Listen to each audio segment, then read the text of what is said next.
wop, shooby wop, shooby wop, shooby dooby wop, shooby wop, shooby wop,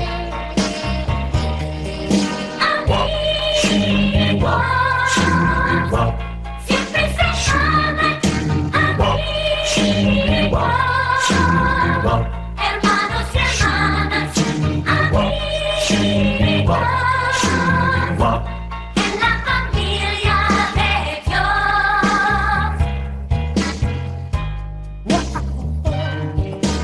Wop, shooby wop, shooby wop, Siempre se aman, wop, shooby wop, shooby wop, hermanas y hermanas, shooby wop, shooby wop. en la familia de Dios.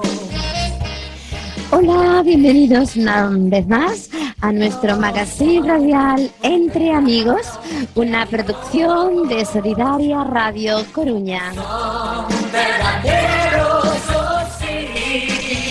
Hoy desde aquí, desde La Coruña, Galicia, España, pues queremos traer un programa para todos vosotros. Como siempre está el equipo habitual: Miguel Ángel Pinalla, Maribel Melón, Alfredo Saguar, Beatriz Garrido al micrófono.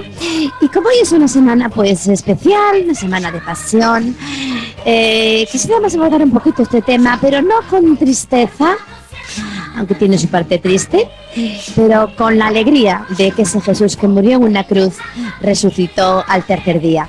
Y para ello tenemos hoy como invitado a Timoteo Figueiredo Gurfo, pastor de la Iglesia de las Asambleas de Hermanos aquí en La Coruña, El Camino. Así que os invitamos a quedar con nosotros y espero que os toque el corazón de alguna manera. Un poquito más, Miguel. Cuando las cosas no salen bien, te aman, te cuidan, oran por ti. Bueno, la verdad es que esta canción de sintonía a mí me encanta. No sé qué os parece a vosotros, os la trajo Miguel, es fantástica, ¿verdad? Muy bonita. Hola Miguel, ¿cómo estás? Hola Beatriz, una vez más para compartir el programa y por supuesto un saludo especial a toda nuestra audiencia que está al otro lado. Por supuesto, Miguel. ¿Qué nos traes como primera canción para romper un poquito? Como primera canción, un tema viejísimo pero muy bonita que nos habla acerca de Jesucristo. Tú lo has dicho, su lado triste, pero también lo glorioso, porque Él ha resucitado, Claro, y eso fue la victoria sí, de la cruz. claro, Cuando Él murió, la agrupación española Oeste Celeste.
Pues muchísimas gracias Miguel por esta canción, porque como tú decías, vamos a hablar de cosas tristes. Hemos grabado muchos programas en muchos sitios sobre la pasión de Cristo, que realmente nos hace fluir toda clase de sentimientos, ¿no?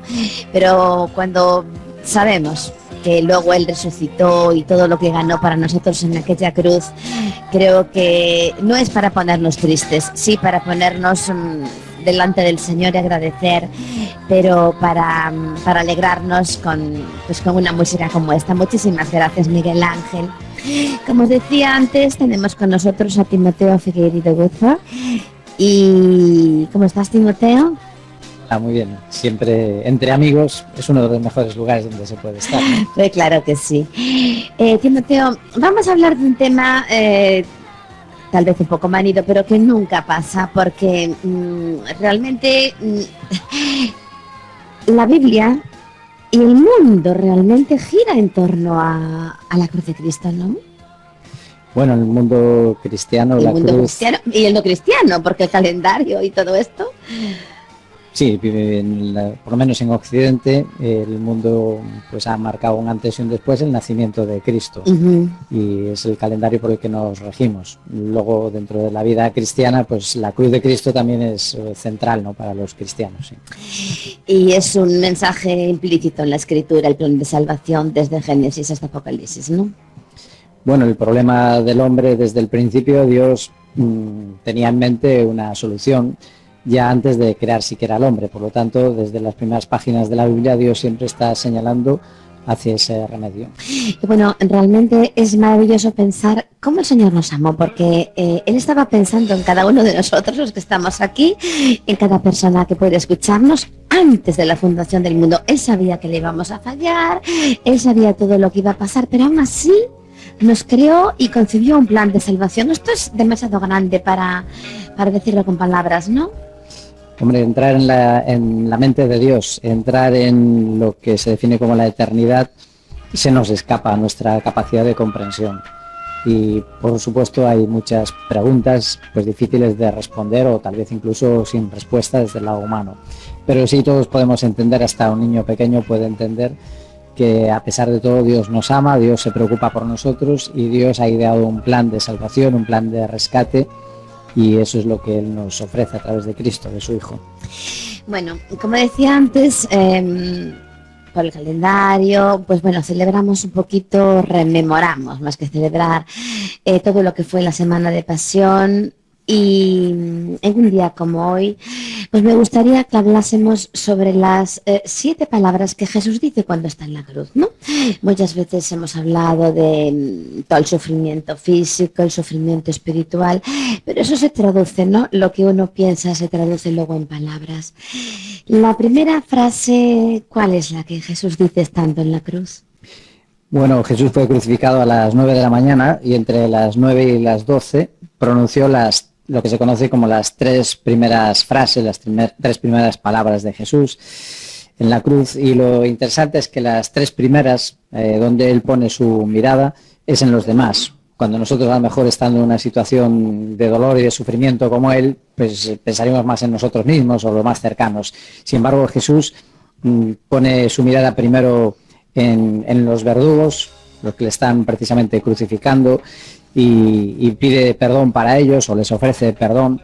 Luego pone la mirada en un ladrón arrepentido, y le ofrece el reino. Y en tercer lugar pone la mirada en su madre y en uno de sus compañeros, uno de sus discípulos, el discípulo amado, para uno proveyendo una madre y para la madre proveyendo a alguien que esté con él.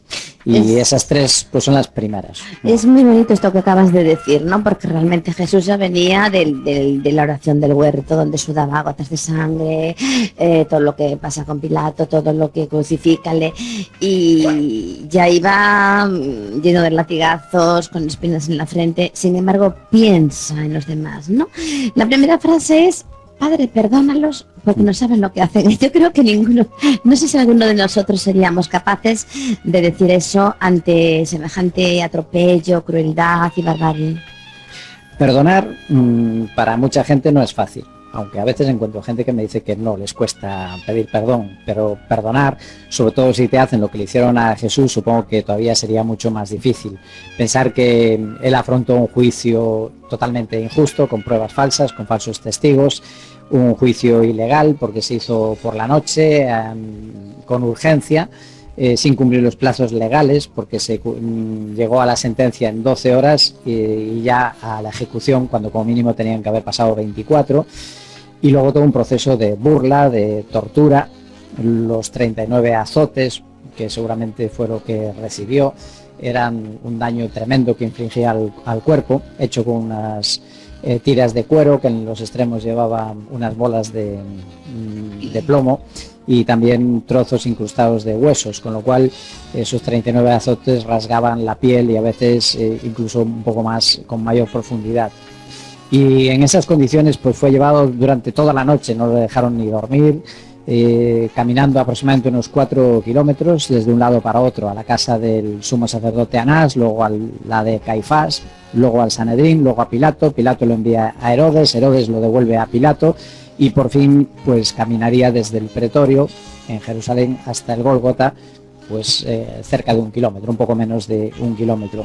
Y en medio de todo eso pues sufrir pues la cruz, ¿no? Cuando llegaron al Gólgota le tuvieron que quitar la ropa que llevaba puesta, y es fácil imaginar lo pegado que estaría esa ropa, la que tenía mismo encima de la piel, pegada a las heridas con la sangre que se seca, y podemos imaginar el dolor que le causó arrancarle esa ropa. Luego le clavan en la cruz, lo cuelgan, y el proceso pues de la muerte en la cruz es se cree que es de las muertes más dolorosas que una persona puede soportar, y para respirar pues tiene que incluso apoyarse y empujar el cuerpo, y de tal manera que esa espalda que ya estaba tanto pues quemada por los azotes, pues se rozaba en el tronco donde fue puesto. Así que en esas condiciones pedir perdón para aquellos que te han maltratado de tal manera, pues la verdad es que es algo único. Sin duda es también el cumplimiento de lo que él mismo había enseñado antes, ¿no? Decía que teníamos que orar por los enemigos, pues él lo enseñó y él lo cumplió también muriendo ahí en la cruz. Bueno, es tremendo, Timoteo, ¿no? Porque a veces de tanto saberlo, ¿no? Por ejemplo, en nuestra iglesia celebramos la mesa del Señor cada semana, otros lo celebran, les parece que es más y como más que se lo piensan de una manera más fuerte, lo hacen una vez al mes cada uno, y a veces de tanto saberlo no nos damos cuenta de la inmensidad de aquel dolor, ¿no? Realmente él dice, perdónalos porque no saben lo que hacen. ¿Realmente tú crees que sabían lo que hacían? Claro, esta afirmación nos deja un poco pensativos. ¿Sabían o no sabían lo que hacían? Yo creo que sí sabían, o por lo menos muchos, o las autoridades sí sabían que crucificaban a una persona inocente, sin verdaderos motivos, porque fue pública la declaración de Pilato, que decía que no había visto en él ningún delito. Pero por otra parte es verdad que no sabían realmente quién era Jesús y la trascendencia. Sobre todo lo que no sabían era la trascendencia de aquella muerte. Los soldados, podemos ver el cuadro e imaginarlo, están indiferentes, sentados al pie de la cruz, jugándose a los dados el reparto de la propina. La propina eran pues los vestidos del reo que se repartían entre ellos. El pueblo, pues dice la historia que estaban mirando, tal vez en silencio, y habría diferentes sentimientos, y los religiosos que le habían llevado a ese punto pues están como regocijándose, ¿no? Burlándose y aún diciendo, bueno, a ver, si realmente eres quien decías que eres, ¿por qué no te bajas de la cruz? Y Jesús aún así pues le está diciendo que el Padre que les perdone, ¿no? Y ese perdón es posible porque esa muerte al final sería con ese propósito, con ese fin de cubrir todos los pecados, incluso ese, el pecado de haber entregado a muerte al Hijo de Dios. Bueno, la segunda frase es, como decías antes, tenía colgado un ladrón a la derecha, otro a la izquierda. Es que es tremendo realmente, ¿no? Y lo ponen ahí en el medio al Hijo de Dios y le dice entre comillas, el buen ladrón, al que cree en él y tal, le dice, de cierto te digo que hoy estarás conmigo en el paraíso. Son palabras tremendamente fuertes, con una fortaleza increíble y una seguridad increíble. Como te dije, se lo decía a uno de los dos ladrones. Dime un poquito de esto.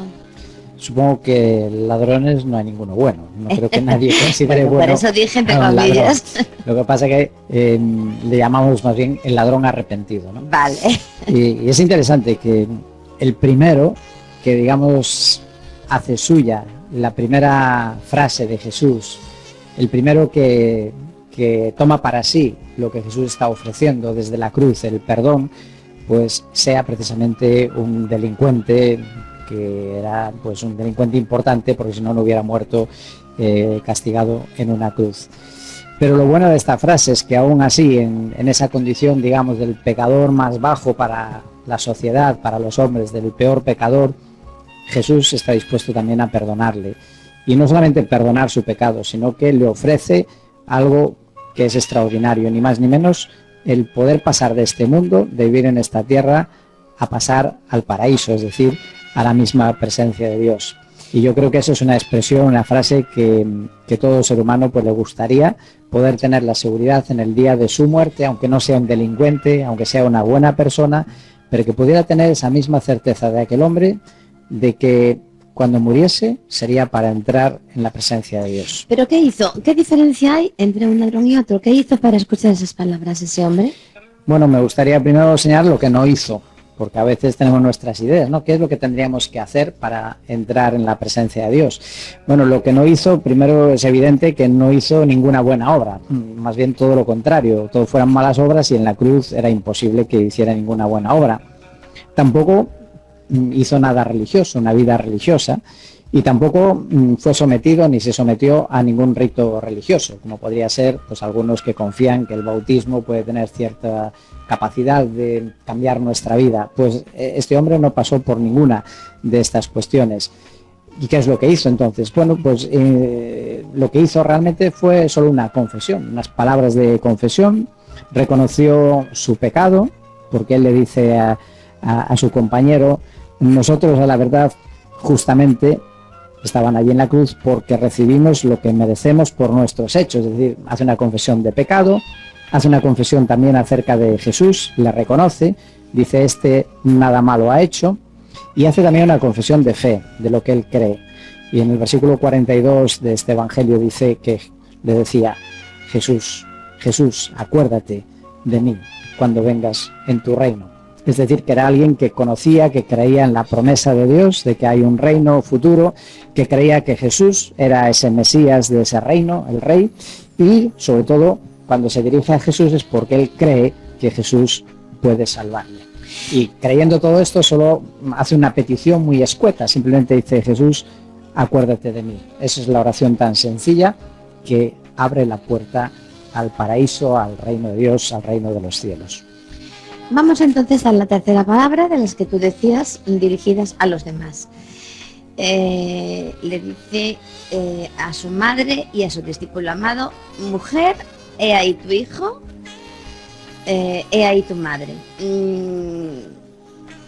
Esto es tremendo, ¿no? Porque mucha gente se cree que los evangélicos pues no creemos en la Virgen María. Entonces, no, claro que creemos, tuvo que ser una bendita mujer escogida por Dios en toda la historia de la humanidad para que en su seno se engendrara su hijo, ¿no? Pero no dejaba de ser una persona que necesitaba un salvador y necesitaba aquella muerte en la cruz. Pero él tuvo unas palabras de mucho amor para su madre y se la entregó a aquel a quien amaba tanto. Háblame un poquito de esto antes de que Miguel nos ponga una canción.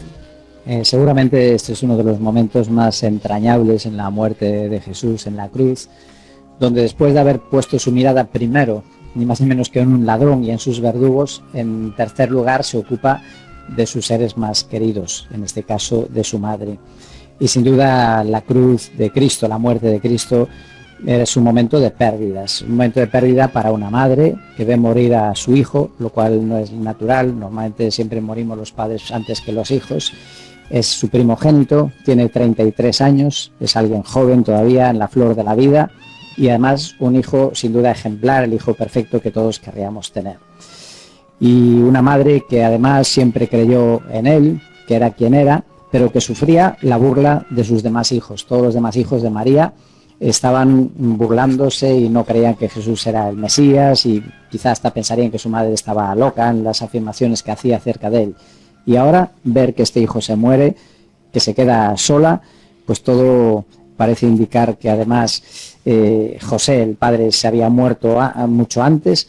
Entonces en esa soledad el hijo piensa en su madre y busca a alguien que se preocupe por ella. Y quién mejor que aquel discípulo conocido como el discípulo amado. Bueno, pues casi, Miguel, que aquí hacemos una pausa porque ahora vienen unas palabras con su padre muy fuertes. Haz una pausa, ¿qué nos tienes? Ok, la página más importante la escribió, por supuesto, el Rey de Reyes y Señor de Señores, Amén. Jesús, el día en que venció a la muerte. Y aquí hay una canción que nos habla precisamente de esa cruz. Cuando me siento cansado y me parece todo pesado, entonces pienso en esa cruz, donde mi Salvador pagó el precio.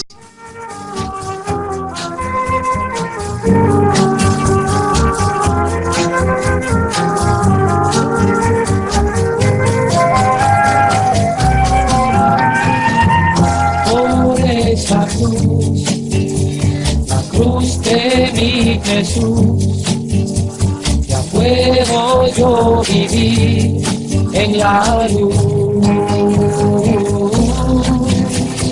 Cuando me siento cargado y me parece todo pesado, entonces pienso en esa cruz.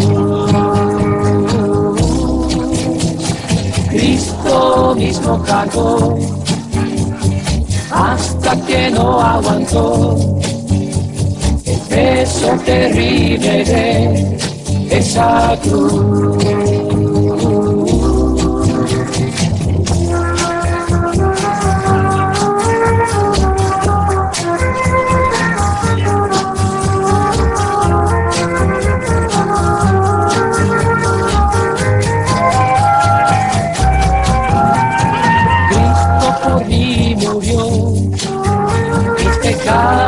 Se llevó, por eso cantaré esa cruz,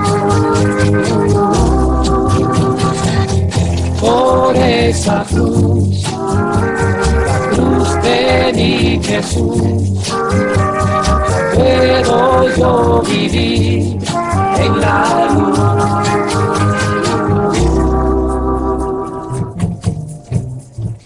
Muchísimas gracias, Miguel Ángel, preciosa canción. Y vamos a hacer un poquito un cambio de tercio para luego seguir con Timoteo. Hola Maribel, ¿cómo estás? Hola Bea, estupendamente, encantada de estar aquí. Todos estáis encantados, ¿era verdad? ¿O me estáis diciendo? Es verdad. Ya lo sé que sí. ¿Qué te parece si nos lees tu comentario y luego seguimos con Timoteo? Pues muy bien. Lleva por título Tristeza y gozo. ¿Qué es la Semana Santa? Para la mayoría de nuestros vecinos, unos días de vacaciones más. Para otros muchos, es una festividad religiosa solemne, caracterizada sobre todo por el énfasis desmesurado en el sufrimiento, el dolor y la muerte.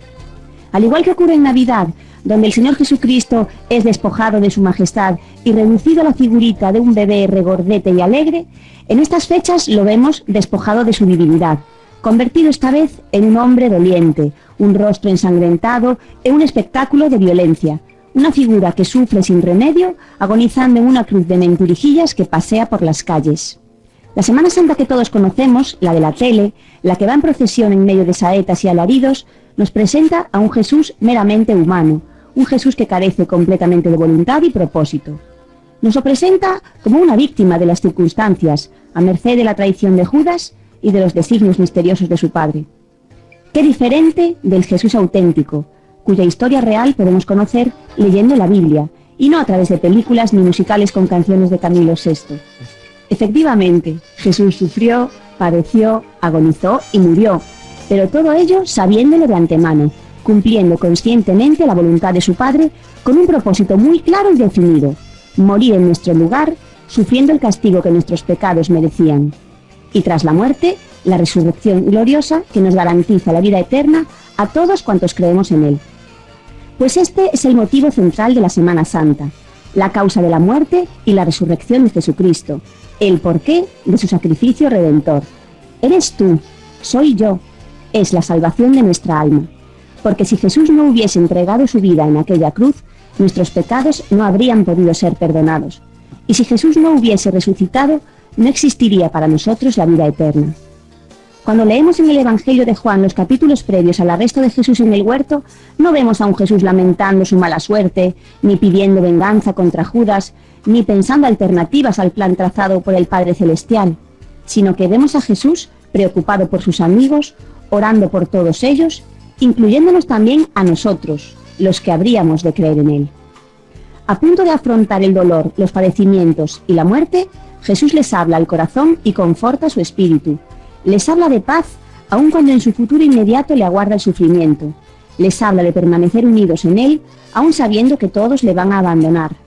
Les habla de la tristeza que se convierte en gozo, aun cuando su alma rebosaba tristeza infinita. ¿Cómo entonces nos atrevemos nosotros a no celebrar la Semana Santa recordando la paz de Dios, la unidad en Cristo y el gozo de la salvación? Estas fechas deberían ser un tiempo de reflexión individual, espiritual, y no de enaltecimiento colectivo de una muerte violenta. El énfasis debería estar en la belleza gloriosa de la resurrección y no en la dolorosa crudeza de la muerte. Debería ser motivo de gozo y alegría, y no de penas y lamentos. Que Dios nos ayude para que así sea.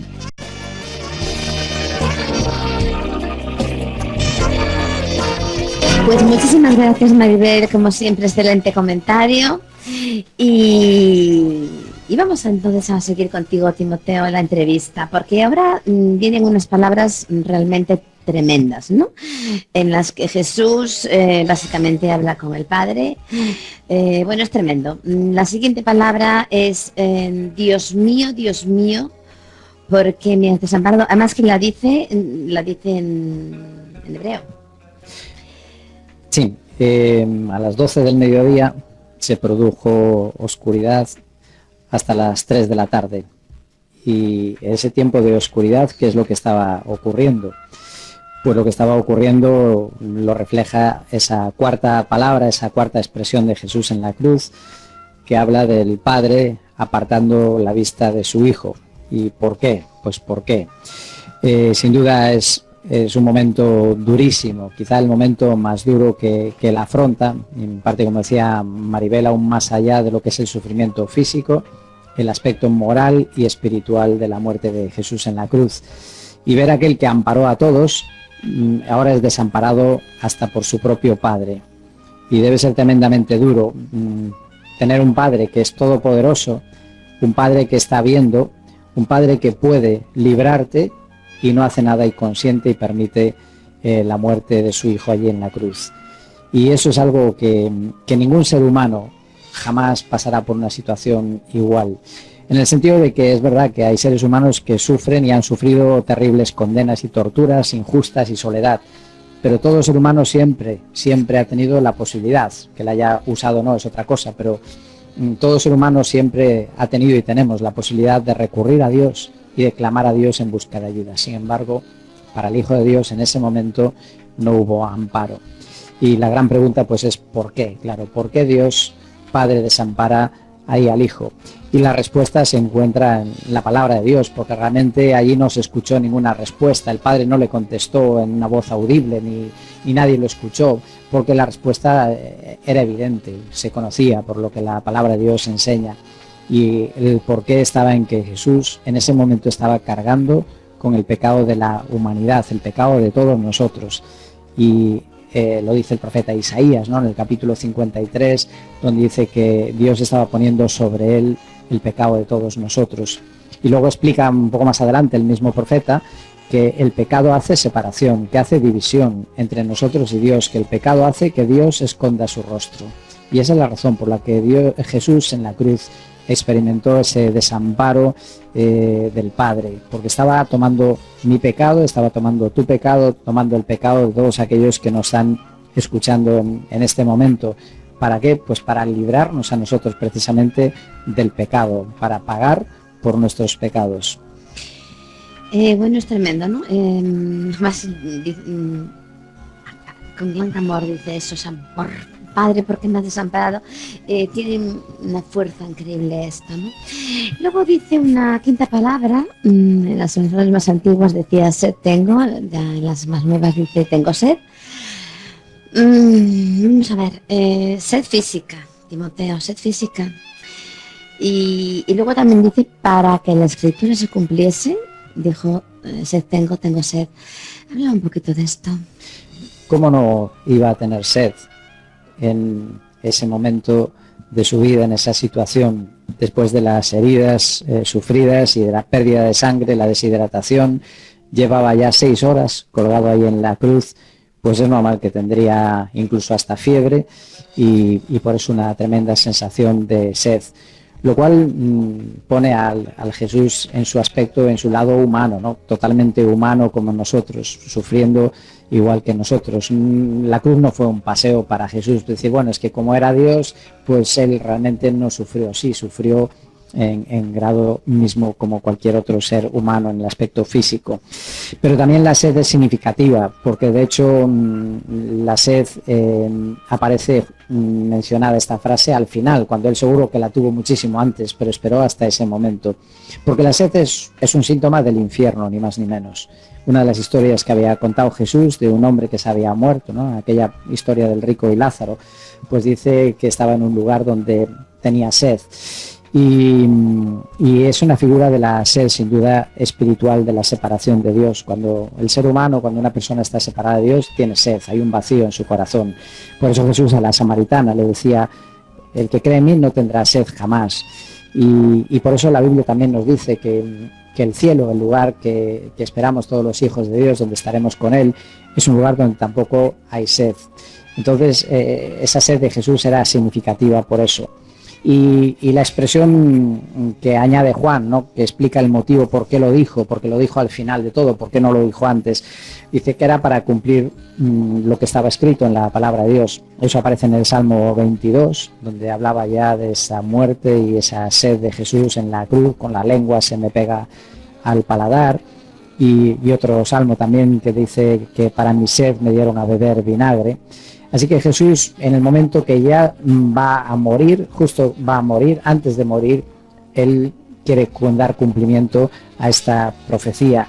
Y era una manera también de reafirmar su identidad, que todo el mundo tuviera claro que Él era el Mesías, que cumplía todas y cada una de las antiguas profecías.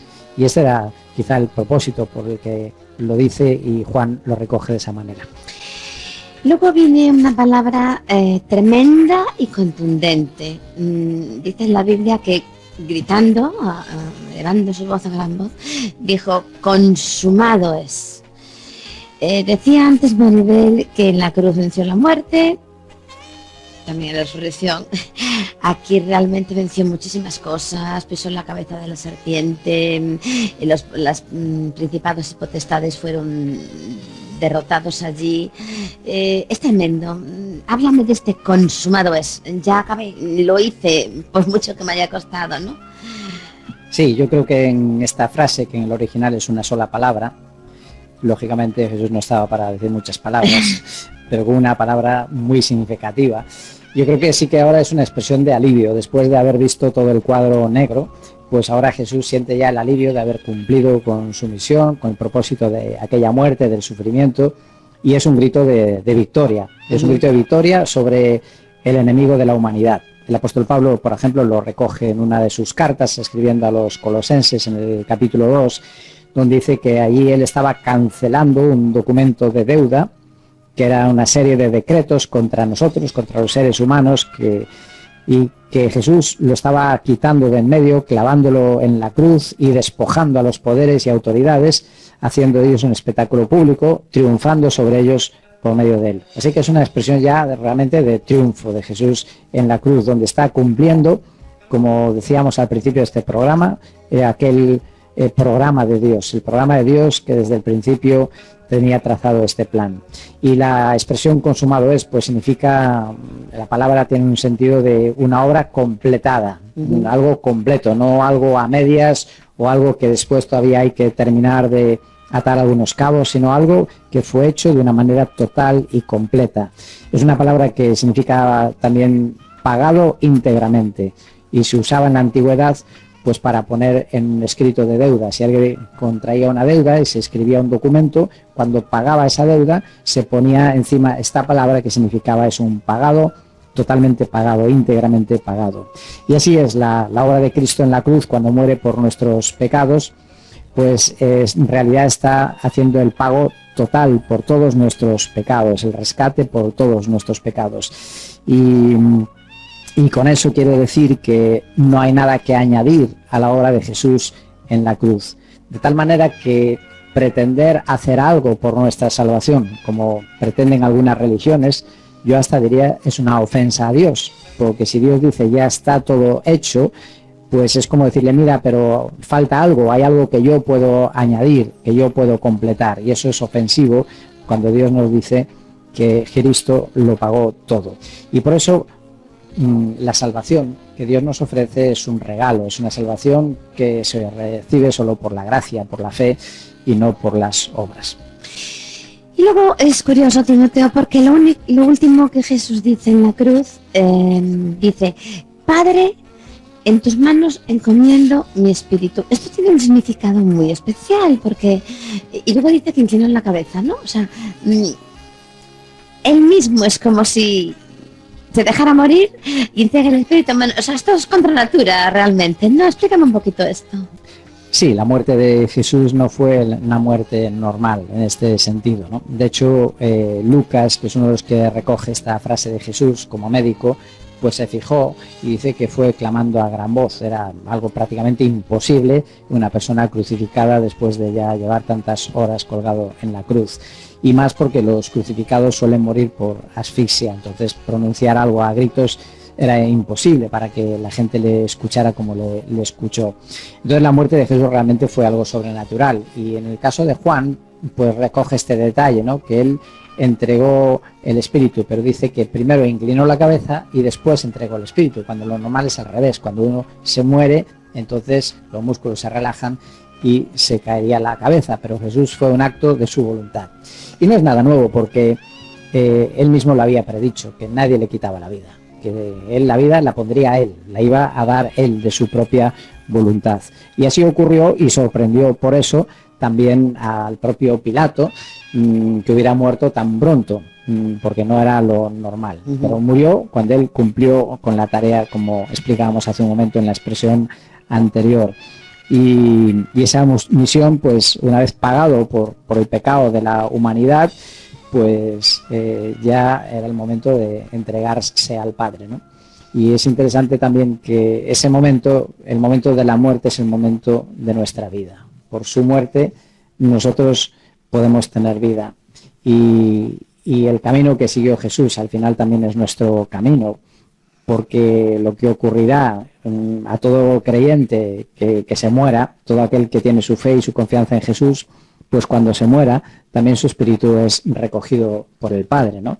Y él es como un anticipo pues de ese camino que él recorre por delante de nosotros.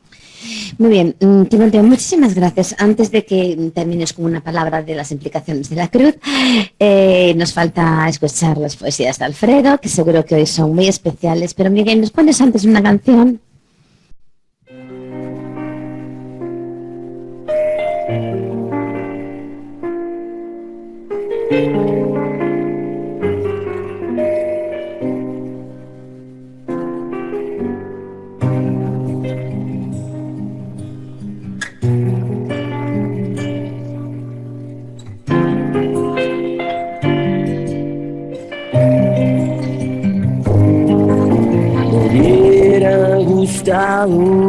Ser el pan o el pescado, hubiera preferido ser tu lado herido.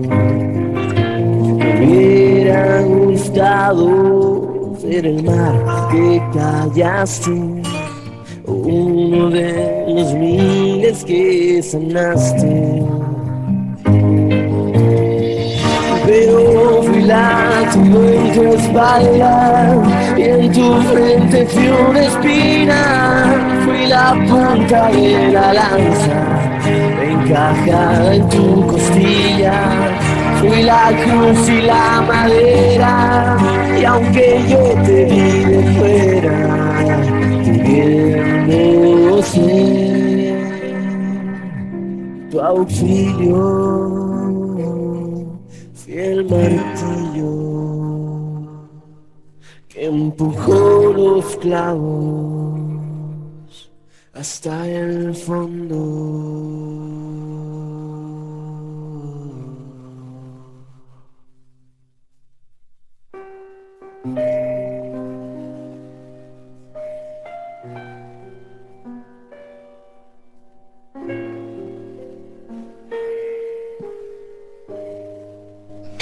Muchísimas gracias, Miguel. Esta canción es preciosa, ¿no? Porque es verdad, no estábamos allí presencialmente, pero nosotros realmente fuimos los que clavamos aquellas espinas y aquellos clavos, ¿no?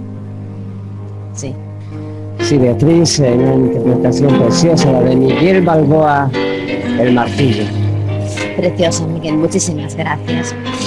Pues hoy tenemos nuevamente a Alfredo Saguar con nosotros y yo espero que hayas encontrado un par de poesías muy bonitas sobre este tema porque hay muchas, ¿no? Recitar todas las que he encontrado. Nos van a dar aquí. No, porque estamos sujetos a un horario, pero seguro que me traes algo bonito. Sí, mira, ¿qué me traes? Oye, tengo primero, tú también estás a gusto del programa, ¿no? Bueno, estoy a gusto y muy feliz. Claro que Muy sí, feliz. nosotros contigo también, Tú Alfredo. sabes también por qué estoy tan feliz. Lo sé. Bueno, pues después de oír todo lo que tanto Timoteo como Maribel han hablado acerca de la muerte del Señor en la cruz, yo creo que hay una palabra que es la palabra amor, que justifica y que aclara exactamente por qué ocurrió esto. Amor. Y es algo que nosotros quizá no podamos entender con nuestra mente. ¿Cómo llegó hasta tal extremo ese amor para que el Hijo de Dios viniera a este mundo a morir por nosotros? Qué bonito. Hay un poeta, que es un gran poeta, que tiene un pequeño verso y va a ser como introducción a dos poesías que después voy a recitar sobre la crucifixión. Venga. Este poeta no es ni más ni menos que Amado Nervo. ¡Guau! Y dice, ¡Qué nivelón! y dice, sí, a mí lo he recitado bastantes veces, porque es que define exactamente lo que es el amor de Dios. Comprensión se titula, dice: ¿por qué empeñarse en saber cuándo es tan fácil amar? Dios no te manda a entender, no pretende que su mar sin playas pueda caber en tu mínimo pensar. Dios solo te pide amor, dale todo el tuyo y más, siempre más, con más ardor, con más ímpetu, verás como amándole mejor lo comprenderás. Qué bonita. Una definición perfecta. Qué bonita, ¿no? Porque a veces hablamos de forma árida o seca de esto, cuando ya medemos ahí el amor de Jesús que le hizo morir por nosotros, es precioso. Dime otra. Pues mi poeta también favorito, Santos García Rituerto, tiene varias y he escogido dos. Vale. Una se titula El beso del olivar y está... hace referencia a Lucas, el Evangelio de San Lucas, capítulo 22, los versículos 47 a 62. Y dice así: en el olivar un beso de traición Judas te da. ¿Qué te importan las traiciones si el vaso apurado está? Judas, ¿con un beso vienes tu Señor a traicionar? Ya llegan los que compraron por dinero la señal, 30 monedas de plata. Judas, ¿qué vas a comprar? Envaina el acero, Pedro, ¿qué entiendes tú de luchar? Si hubieras velado un rato conmigo en el olivar, hubieras visto una lucha de titán contra titán. Conmigo a solas luchaba, rindiendo mi voluntad. ¿No ves el sudor de sangre sobre mi frente brillar? Pude salvarme y no quise. ya no puedo salvar, ya no me puedo salvar. Llevo en mis hombros la culpa de toda la humanidad en la última batalla que ya esperándome está. Aunque me veas caído, no temas, voy a triunfar. Bien, Señor, pero este beso sin castigo ha de quedar. Ser traidor, ¿no te parece que castiga su maldad? Antes que el alba los gallos su clarín hagan sonar, 3 veces, Pedro, 3 veces, tú mismo me negarás. ¡Ay, cómo cantan los gallos en la casa de Caifás! ¡Y cómo escupen traiciones los besos del olivar! Pedro llora, arrepentido.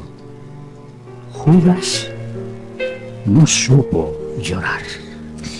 Qué preciosa poesía, Alfredo, qué bonita poesía. Muchísimas gracias.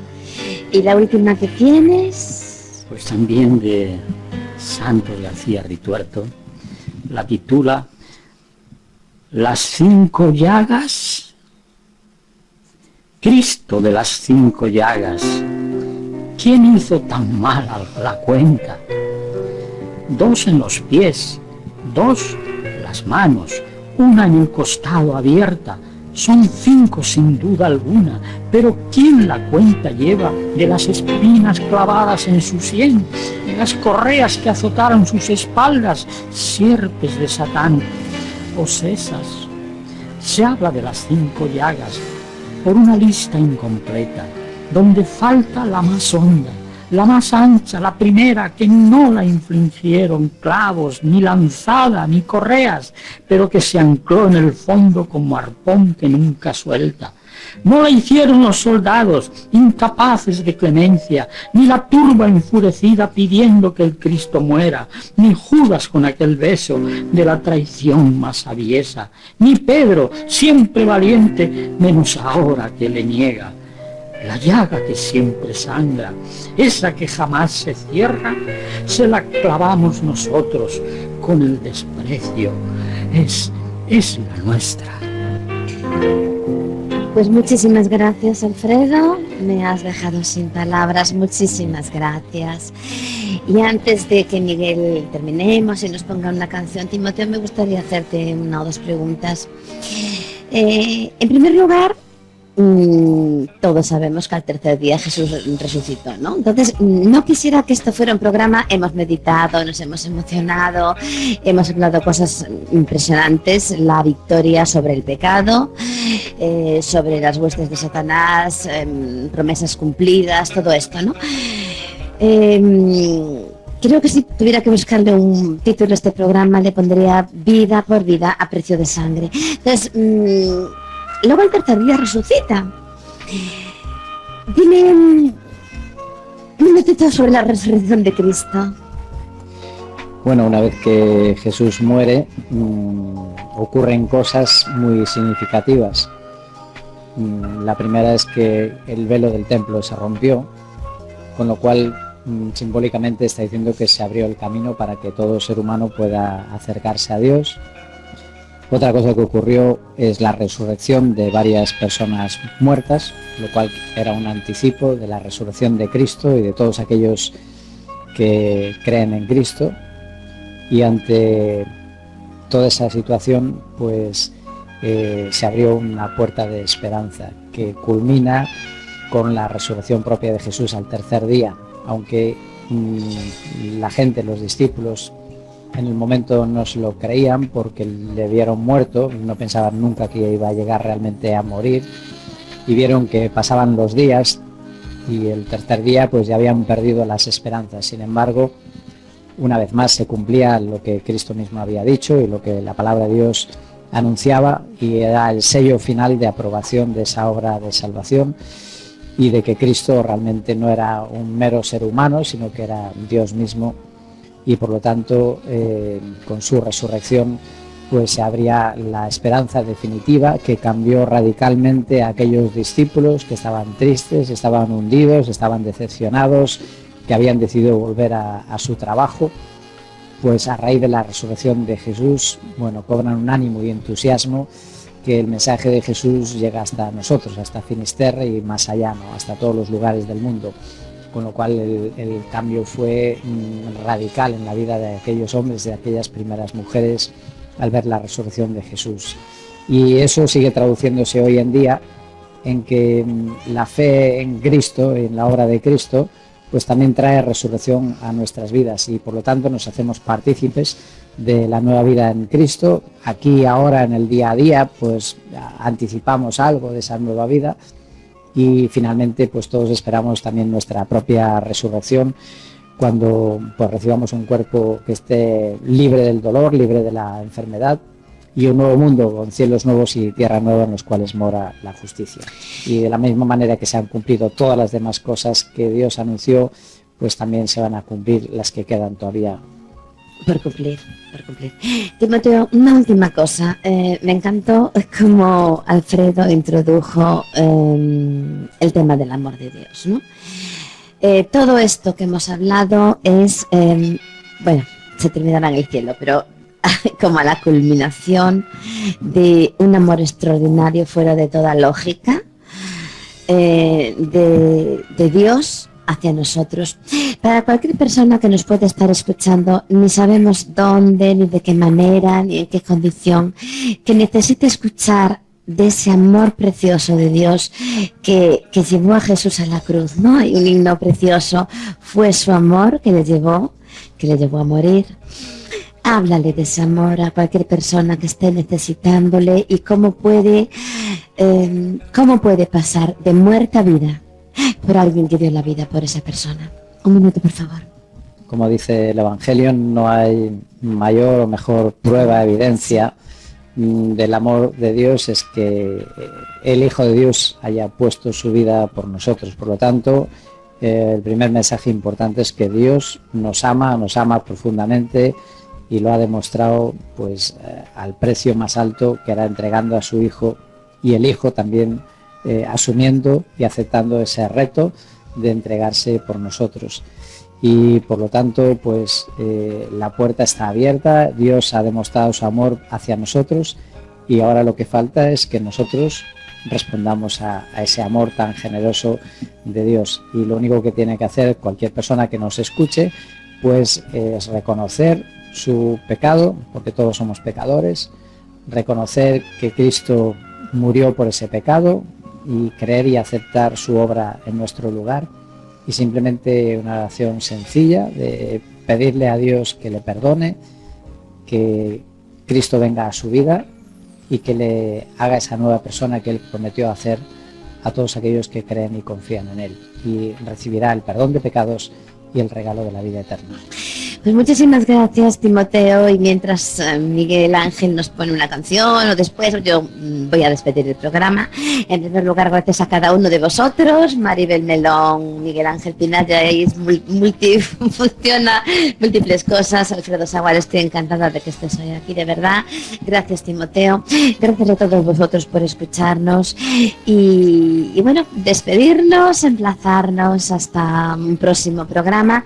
Esto ha sido Entre Amigos, una producción de Solidaria Radio Coruña. Y termino con una frase que os había dicho antes: vida por vida, a precio de sangre. No lo olvides donde quiera que estés. Nuestro abrazo en Cristo. Al micro, Beatriz Garrido. Dios te bendiga.